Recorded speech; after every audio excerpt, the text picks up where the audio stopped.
So I invite you as we come into this time of shared meditation. You can close your eyes if you're comfortable doing so,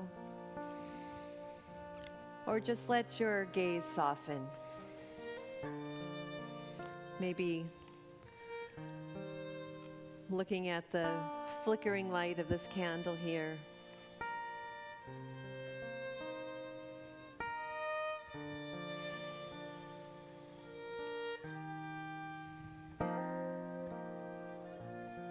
And let the wall of music wash over you.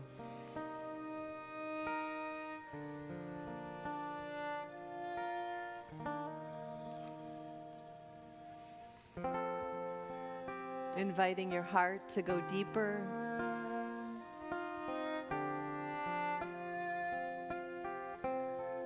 Resting. Resting in Mother, Father, God. Resting in the infinite. Resting in the holy mystery.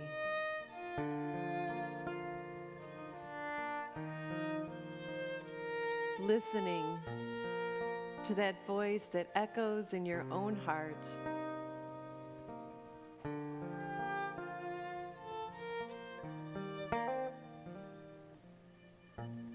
And feel yourself held.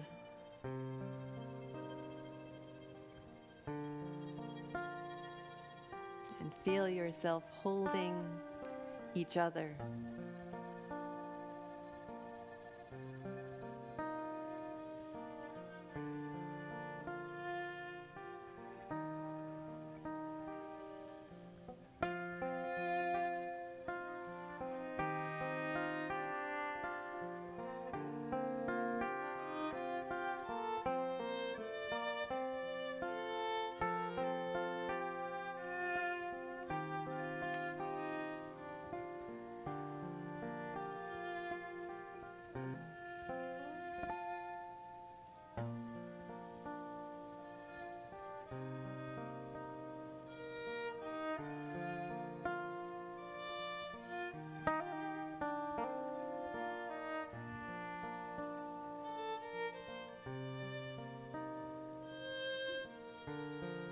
No storm can shake my inmost calm.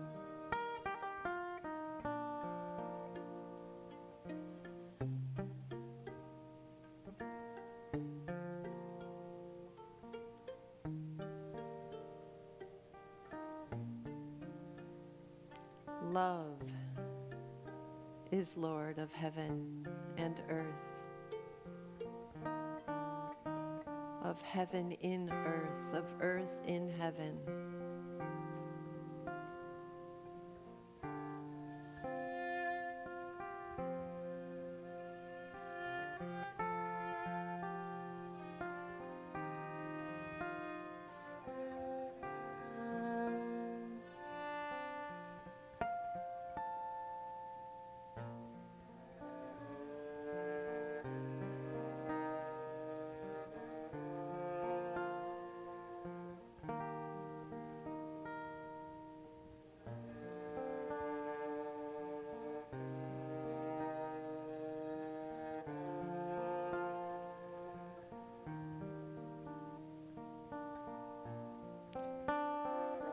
Love is calling.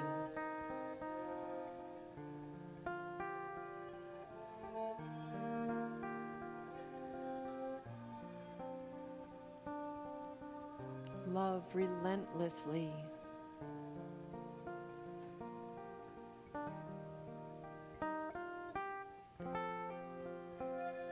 Love tenderly.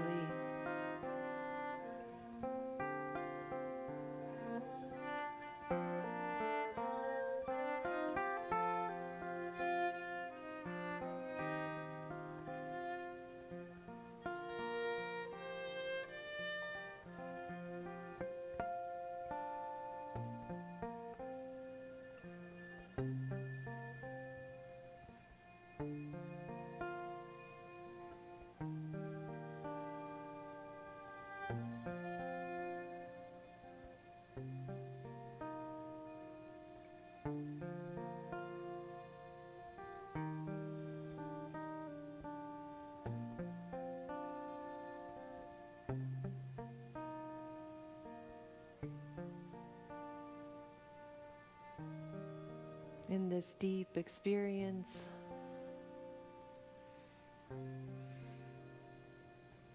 held in love, washing over us as music, as breath.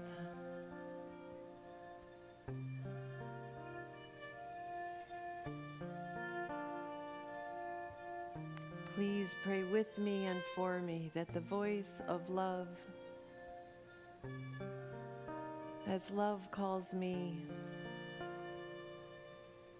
will express only as love asks in this moment.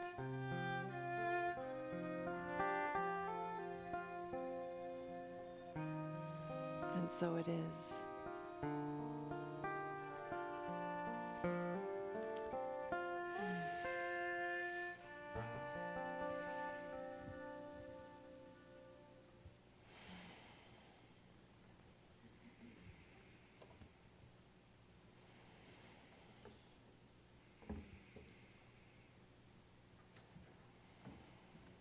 That might be really all you need from me today.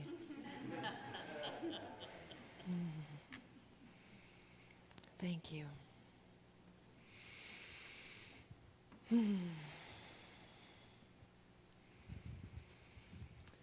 Over the past month,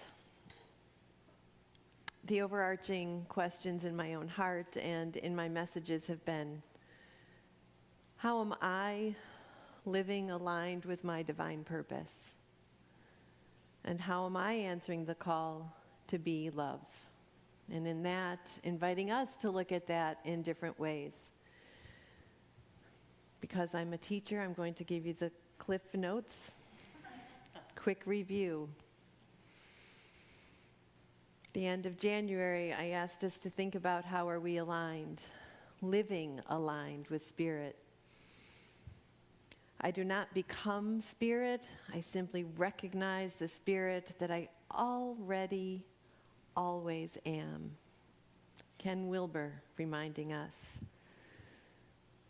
Simply, or maybe it doesn't always feel so simple, to recognize that we are Spirit in these particular lived experiences expressing. Our assignment has not changed. So how are we sanctuary for each other as we're called to love, to express the infinite in us and as us? And then we had illuminating the way. Be the lighthouse. Be the light. Be the lighthouse keeper. Clean off that film that dims the light, that is the beacon, that also dims how we see clearly. Learn from our own shadows and our light. Be a beacon to each other. And then, in the God of surprises and my printer not working with my laptop, how will I call the answer? How will I answer the call to be love without my training wheels in front of me? Deeply listening to how am I called to answer, and inviting us into that question. How are we each called? Is this the path of love? And then last week, feeling my own sense of disequilibrium, to say the least, in these interesting times in which we live. Leaning on the prophets of old, the prophets through history, How are we called to be prophets? How are we called to bring comfort and ease suffering? How are we called to recognize our own power, our relinquishing of power, our power over? And how are we called to correct everything that stands against love?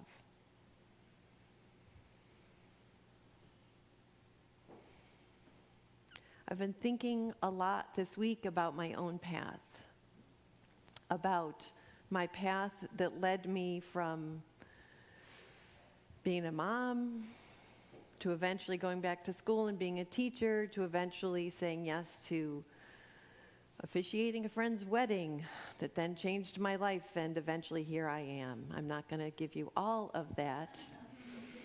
You can find that on our YouTube archives under I Am Listening, my audition week. But really feeling the look back on my own path, the gift of what it is to be in community with this community. Because no matter how much during the week the interesting times work on me in interesting ways that don't sound very ministerial, I have this community to keep me grounded. I have the wisdom from the paths that I studied in seminary. I was thinking especially about those first few weeks at One Spirit in the fall of 2014. Moment by moment, choice by choice, answering that call has led me in a way I never anticipated. And so in that first month, to hear, as I was wrestling with an inner, maybe it was Jacob's angel I was wrestling, maybe it was the demons inside, but inner turmoil at something in my own life that made me feel saying yes to being a seminarian, I was being a hypocrite, because what was happening on the inside of me did not match how I was showing up. And so from the study of Buddhism, to feel the gift and the wisdom, the practices of non-attachment to my own outcomes, non-attachment to the outcome of what I was grappling with, the practices of right speech, right action, and the jewel of community, the Sangha. The month after that, we studied Hinduism, practicing ahimsa, non-harming, even towards that ever-present inner monologue of me wrestling with me. Could I practice non-harming?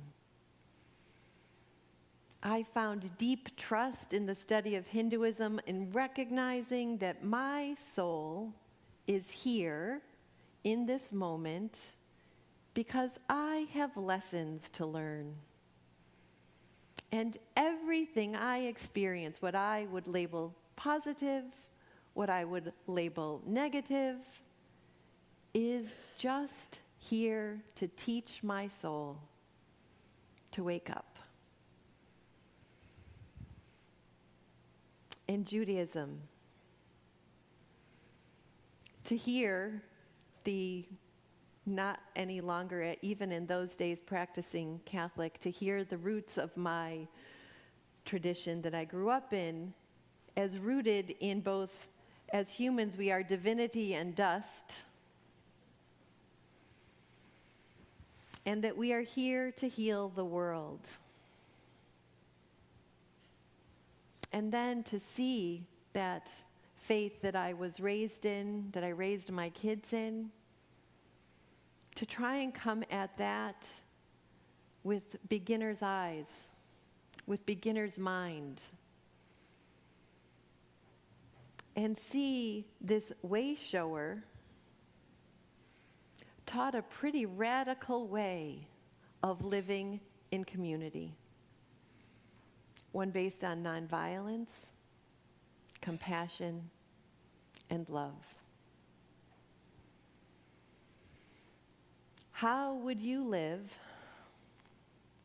if you were exactly what is needed to heal the world?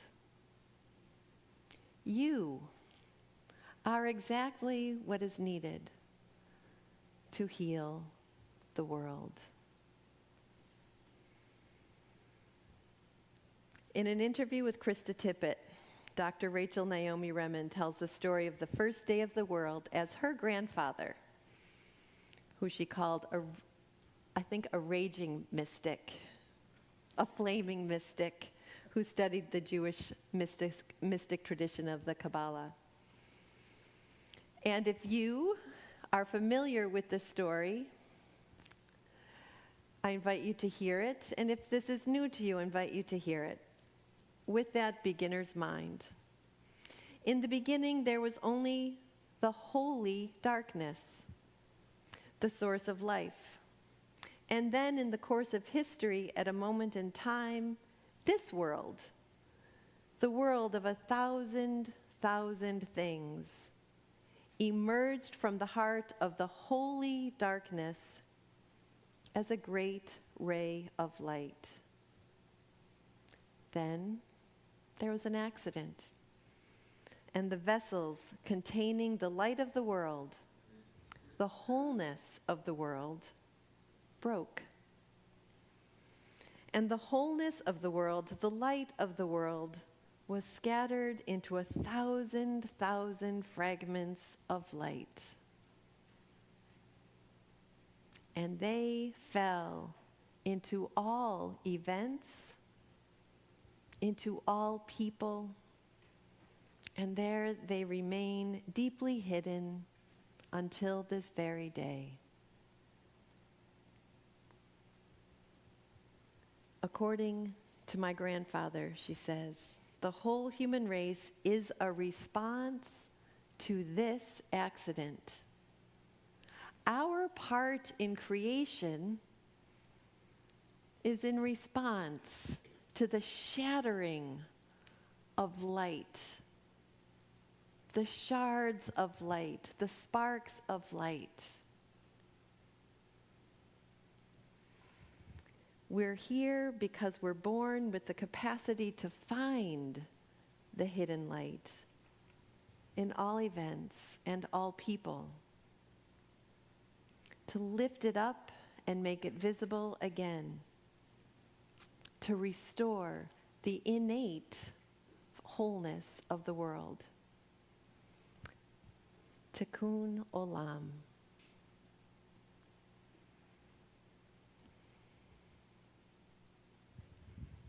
If we were exactly what is needed, what then?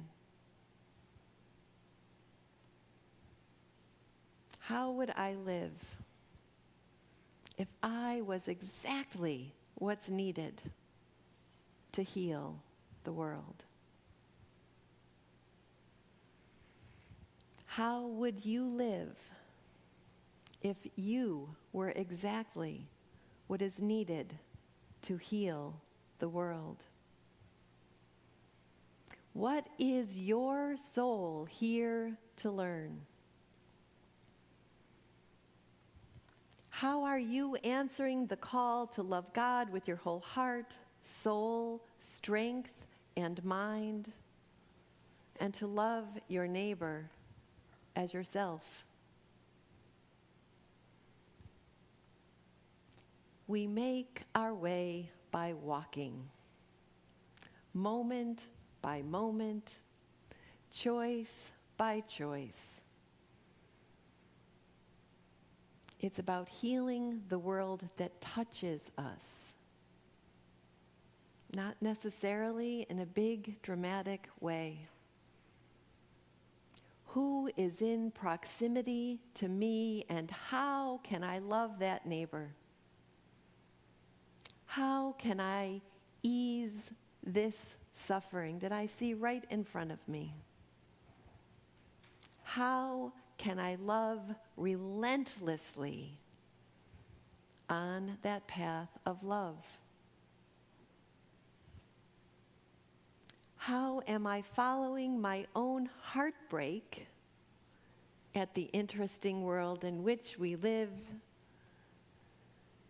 How am I following that heartbreak to be a source of healing? And doing that without being attached to the outcome.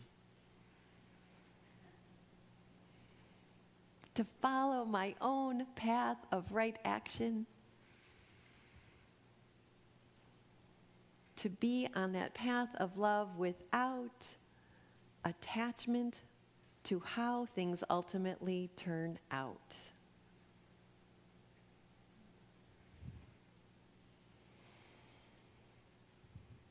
So hold that for a moment. How would you live? How would you live as we live correcting everything that stands against love? Into that is Patricia Pierce, The Time of Love's Inversion. I invite you to read the whole thing. We'll link it on the website.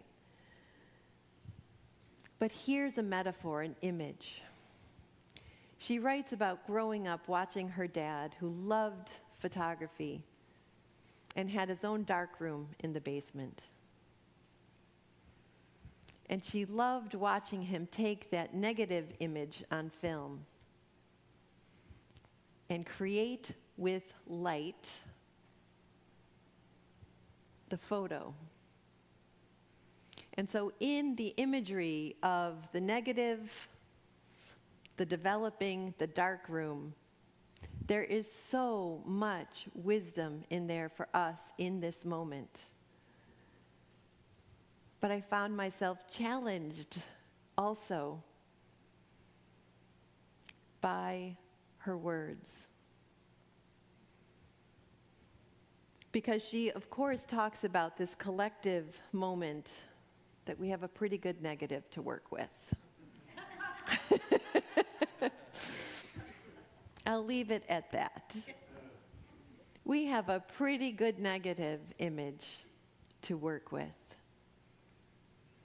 But she reminds us that a photographer, literally the word means one who writes with light, photographer. A photographer doesn't freak out when she develops her film and discovers that the image she photographed has been rendered in its inverse. She doesn't try to destroy the negative, nor does she despair that it is evidence that her subject matter has been overcome by the forces of darkness. In fact, the starker the contrast, the better.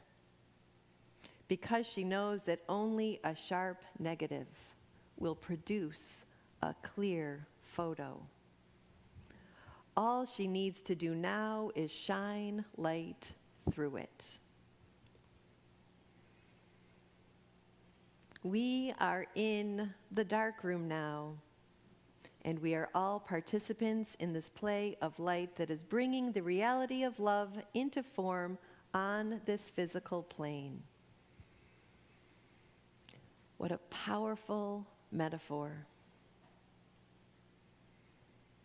We are all participants. And yet it took me reading through that sentence that I just shared with you 2 or 3 times to hear this line that follows and to let it start to sink in. We are all participants. Some of us are providing the negative and others shining the light. Both are needed. Both are needed.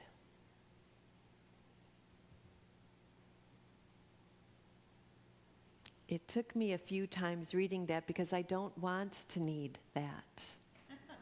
I want to fight it with everything in me.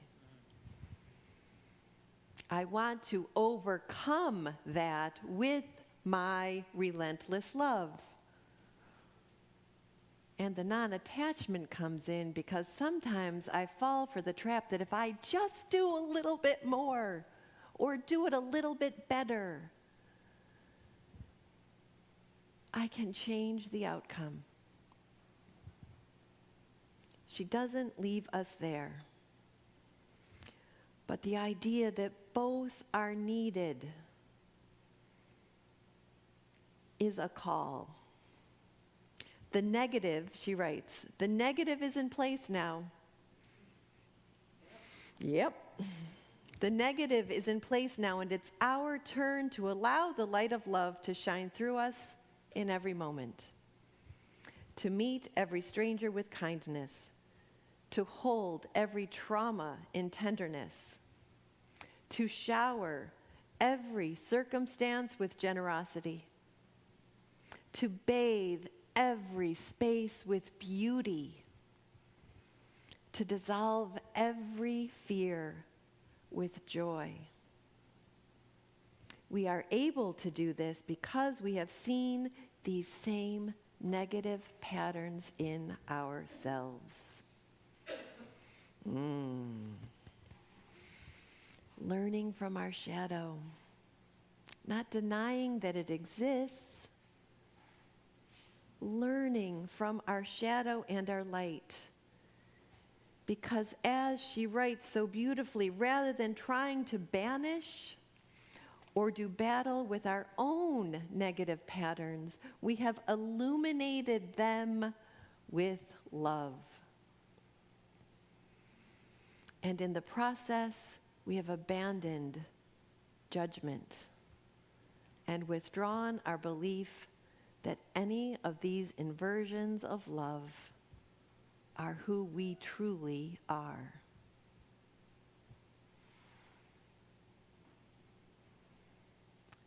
There is only one presence and one power in my life as in the universe, the all-loving goodness of God.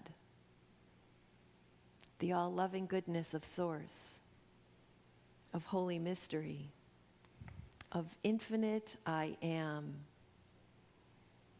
of ground of our being, of mother, father, sister, brother, sibling God, God in and of creation, of the omni-nameable and unnameable presence, the all-loving goodness of love itself. How would you live if you were exactly what's needed to heal the world? How are you shining your light on the illusion that we are separate? How are you answering the call to be love when it is simple and joy-filled, and when it requires us to dig deep into our depths of faith and trust and community, to speak truth, to heal suffering, to be love? We are invited in every moment to stay open, to stay present, invited to keep looking as we do our own spiritual transformation, looking within, to hold our own shadow and our negative patterns in love and compassion, but not let them rule over us and rule us. We're invited to see our shadow and our light unflinchingly, honestly, and to live from that space. We're invited into the wisdom of all the ways we stay centered, that we stay grounded, that we stay open to the voice of divinity and dust in us and as us. We remember that it is our collective work. It is not the work of any one of us, but we are not, any one of us, allowed to let go of the work. How would you live if you were exactly what the world needed to heal? How would you live? How would we live?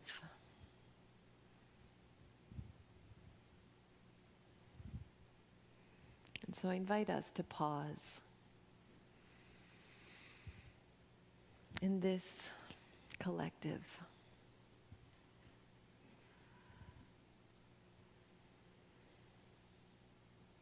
In this space where we feel the truth that love is our ultimate reality.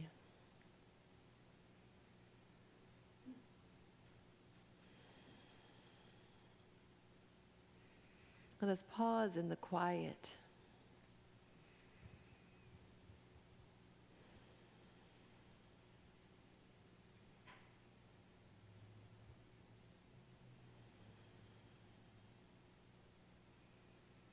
Hear the voice of love.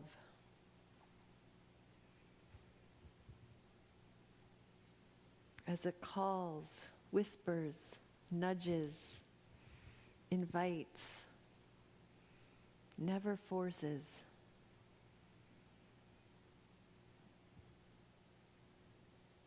The voice of love invites and calls to you to express in you, to express through you.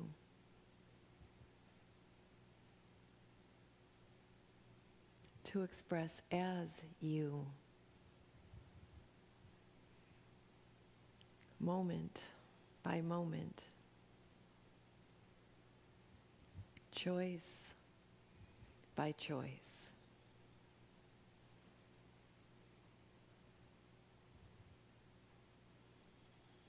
And so it is.